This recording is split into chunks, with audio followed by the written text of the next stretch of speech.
Dapat pabutihin po mga classmate ang pagtatali para pagpunta doon sa laot, hindi po ito makawala. So pagkatapos pala mga classmate namin itong itali dito sa lubid at saka dito sa strollers, ay nilalagyan namin na po ito ng abono. Hello mga classmates, so for today's video pala mga classmates ay samahan nyo kami magtanim ng seaweed. Yes po mga classmates, tama po yung narinig nyo.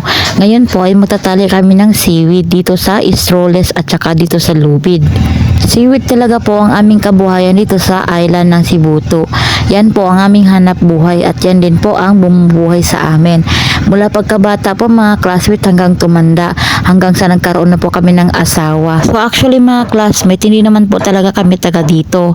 Yung nanay ko po is taga Siocon, Santa Maria. Tapos yung tatay ko naman po is taga Sulu. Napunta lang po kami dito sa Sibuto Island para maghanap buhay. Pero matagal na yun po mga classmates, kaya ngayon taga Sibuto Island na kami. Sabi nga ng nanay ko, nung una nila daw napunta dito sa Sibuto Island, yung anak niya is 2 pa lang. Pero ngayon, nasa 12 na po ang dami namin mga classmates. O, diba? 1 dozen. Oops. Wag muna po kayong magko-comment ng hindi maganda.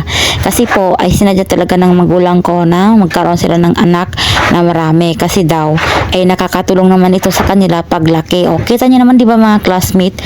Sama-sama kami sa gawain. Hindi na namin kailangan kumuha ng magtatanim kasi marami naman kayo magkakapatid. Sabi nga ng nanay ko, hindi nga talaga daw siya nagkamali ng paramihin ng anak niya.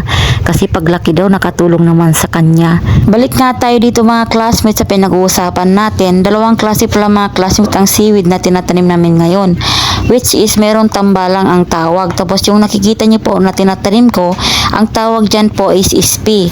Madalang lang po mga classmate ang tao dito magtanim ng ispi.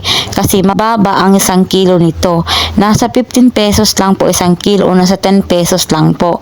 Minsan hindi po ito binibili. So sa pagtatanim pala mga classmate ng seaweed, hindi po madali. Mahirap po mga classmate kasi maraming proseso. Tulad na lang po ng nakikita nyo kanina, dapat pabutihin po mga classmate ang pagtatali para pagpunta doon sa laot, hindi po ito makawala. So pagkatapos pala mga classmate namin itong itali dito sa lubid at saka dito sa strollers, ay nilalagyan namin na po ito ng abono. So bukas pala yan mga classmate dalhin doon sa laot kasi papatulugin pa siya dito sa bahay ng 1 gabi. So ganun talaga po mga classmate ang pagtatanim ng seaweed. So kailangan po hindi siya mahanginan. Kung meron po kayong pangtakip tulad ng torda, yun po yung pangtakip natin. Kapag po nadala na natin doon sa laot, bibilang naman po tayo ng 10 araw. Pagka 10 araw po, kukunin na naman natin doon sa laot para naman i-follow up sabi nila. Ang follow up na tinatawag ay lalagyan na naman po ulit siya ng abono. So yan mga classmates, yan po yung tuyo niya. Yan po yung nanay ko. Nagalis po siya ng tuyo sa lubid at saka sa tali. Kapag tumuyo na po ang seaweed natin mga classmates, ang kulay niya po is violet. Ayan po. So paano ba yan mga classmates? Babay na. Hanggang dito na lang mga classmates. Babu!